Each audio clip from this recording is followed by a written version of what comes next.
O que é mais escandaloso? Um homem que diz que pode perdoar pecados ou um paralítico que volta a andar? Para os líderes religiosos da época, a resposta era óbvia e a acusação era clara: blasfêmia. Em Marcos, capítulo 2, Jesus não faz só um milagre. Ele usa esse exato confronto para responder à pergunta mais importante de todas: quem ele realmente é. Tente imaginar a cena em Cafarnaum. Uma casa, não uma catedral ou um palácio, mas uma casa simples, talvez de um pescador. Dentro, o barulho de uma multidão em febre, gente se acotovelando, espremida em cada canto, quase transbordando pelas portas e janelas. O ar era denso, pesado, com a respiração e a expectativa de centenas de pessoas. E no centro de tudo, um homem, um carpinteiro de Nazaré, ensinava com uma autoridade que ninguém nunca tinha visto. O nome dele era Jesus. Lá fora, no meio da confusão, 4 homens tinham um problema. Eles carregavam um amigo numa maca. E esse amigo não estava só doente, ele era paralítico. A palavra grega usada para descrever a condição dele sugere uma incapacidade total, uma vida inteira vivida na horizontal, dependendo da misericórdia dos outros para cada movimento, cada necessidade. A condição física dele era um retrato de sua condição existencial. Preso, impotente, sem esperança de mudança, ele não podia andar, não podia trabalhar, não podia nem se aproximar de Deus no templo por conta própria. Ele estava, em todos os sentidos, bloqueado. E hoje, o que te paralisa? Talvez não seja uma condição física que todos possam ver, mas a sensação é a mesma. O que te impede de avançar, de viver aquela vida abundante que Deus parece prometer? Será que é a paralisia do medo, que sussurra no seu ouvido, que é melhor nem tentar para não falhar? É a paralisia da culpa? O peso de um erro do passado que você carrega como uma marca dia após dia, achando que isso te define? Quem sabe seja a paralisia da ansiedade, da depressão, ou de uma ferida antiga que nunca fechou direito e que te impede de andar em liberdade com Deus. Aquele homem na maca não está tão longe de nós. A luta dele era visível. A nossa, muitas vezes, é interna. Mas a fonte da cura para as duas é exatamente a mesma. A ação audaciosa e a declaração chocante. Os 4 amigos olham para a multidão e percebem que o caminho está fechado. A porta da frente, sem chance. A janela, impossível. O bom senso diria para desistir, voltar para casa e tentar outro dia. Mas a fé deles não era comum, era uma fé criativa, determinada, audaciosa. Se a porta da frente está fechada, eles devem ter pensado, então vamos criar uma nova porta. Eles sobem no telhado da casa, que provavelmente era uma estrutura simples de barro e palha sobre vigas de madeira, e começam a cavar. Você consegue imaginar o que aconteceu lá dentro? O ensino de Jesus é interrompido. Primeiro, um barulho estranho no teto. Depois, poeira e pedaços de barro começam a cair sobre as pessoas. A multidão olha para cima, confusa, talvez irritada. E então a luz do sol invade a sala enquanto um buraco se abre no teto. E por esse buraco, lentamente, uma maca é baixada, descendo do céu como uma oferta desesperada, até parar bem aos pés de Jesus. Que cena, que interrupção, que fé! O texto de Marcos 2 diz que Jesus, vendo a fé deles, se dirige ao homem. E aqui a história dá uma virada que ninguém esperava. Todo mundo na sala, incluindo o próprio paralítico, esperava uma palavra de cura. Levanta! Seja curado! Era o que faria sentido. Mas Jesus olha para aquele homem, para o fundo da alma dele, e vê uma necessidade ainda maior que a restauração das pernas. Ele vê a paralisia do pecado, que é a raiz de toda fratura no universo. E então, ele diz as palavras mais inesperadas e, para alguns, mais ofensivas possíveis. Filho, os seus pecados estão perdoados. Pense um pouco no peso disso. Para o homem, deve ter sido confuso. Eu não vim aqui para ser perdoado, eu vim para andar. Para a multidão, foi estranho. Mas para um grupo específico de pessoas na sala, os mestres da lei, Os escribas, aquelas palavras, não foram só estranhas, foram uma declaração de guerra. O conflito e a acusação de blasfêmia. Naquela sala, sentados em silêncio, estavam os guardiões da teologia judaica, os escribas, homens que dedicaram a vida inteira a estudar a lei de Moisés. E quando ouviram Jesus dizer: "Os teus pecados estão perdoados", o pensamento do coração deles foi imediato, unânime e claro como água. Ele está blasfemando. Agora, é muito importante entender um ponto aqui.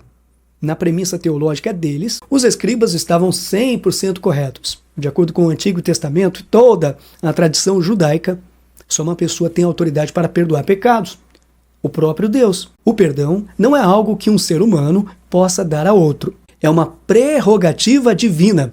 Pecado é, na sua essência, uma ofensa contra a santidade de Deus. E só a parte ofendida pode perdoar. Então, quando os escribas pensaram: quem pode perdoar pecados a não ser somente Deus? Eles não estavam errados. Eles estavam citando boa teologia. O problema não estava na premissa, mas na conclusão. A lógica deles era a seguinte: premissa 1, só Deus pode perdoar pecados. Correto. Premissa 2, Jesus é só um homem. Aqui é que eles erraram.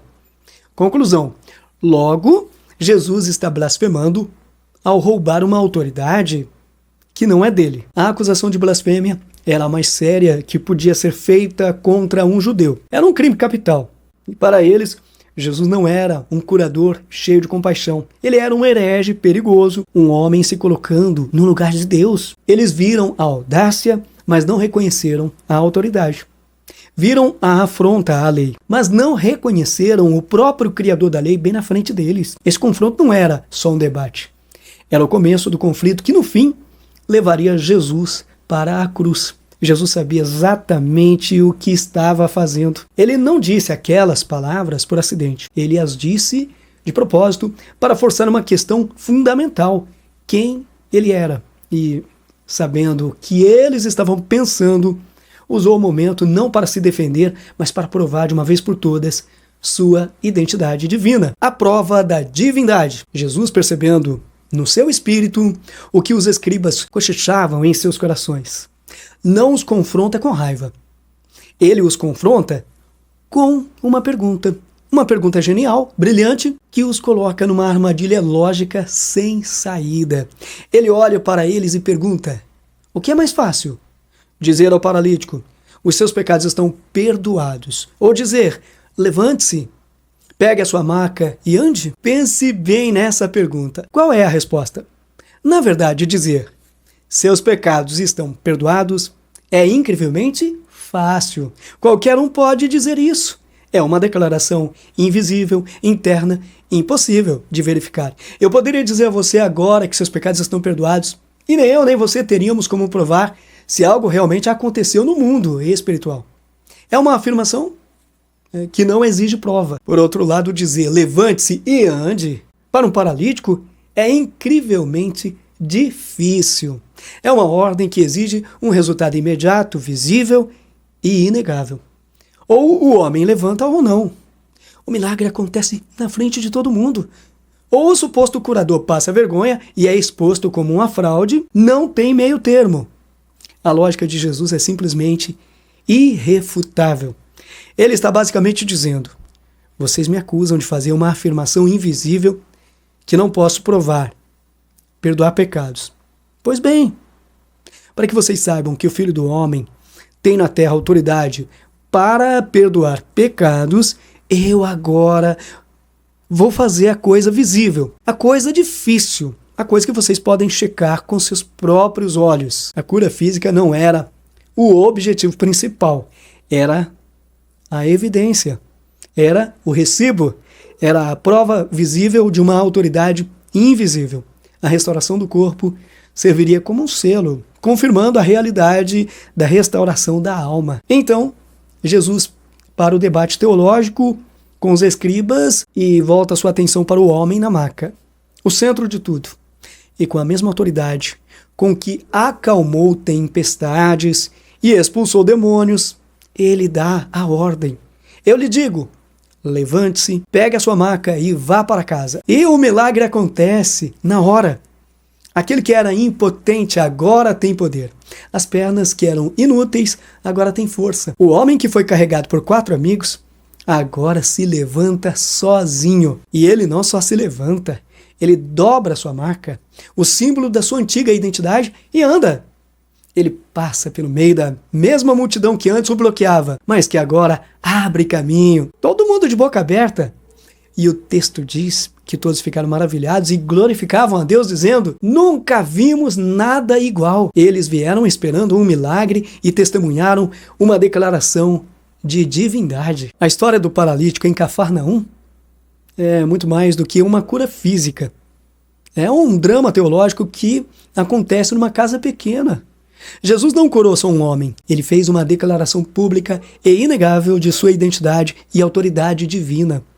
A cura do corpo foi o recibo, a prova visível de que a cura da alma, o perdão dos pecados, tinha realmente acontecido. Ele provou que, embora os escribas estivessem certos ao dizer que só Deus perdoa pecados, eles estavam redondamente enganados sobre quem estava bem na frente deles. Este milagre nos mostra que a maior necessidade de qualquer ser humano não é saúde, dinheiro ou conforto. Nossa necessidade mais profunda, a paralisia mais severa que existe, é o pecado. E a melhor notícia do Evangelho é que aquele que tem autoridade para curar corpos paralisados é o mesmo que tem autoridade para perdoar almas pecadoras. A mesma autoridade que olhou para aquele homem há 2000 anos e disse: seus pecados estão perdoados e levante-se e ande, é a mesma que está disponível para nós hoje. A voz que deu força àquelas pernas mortas é a mesma que nos convida a sair da nossa própria paralisia espiritual. Ele vê além da nossa aparência e enxerga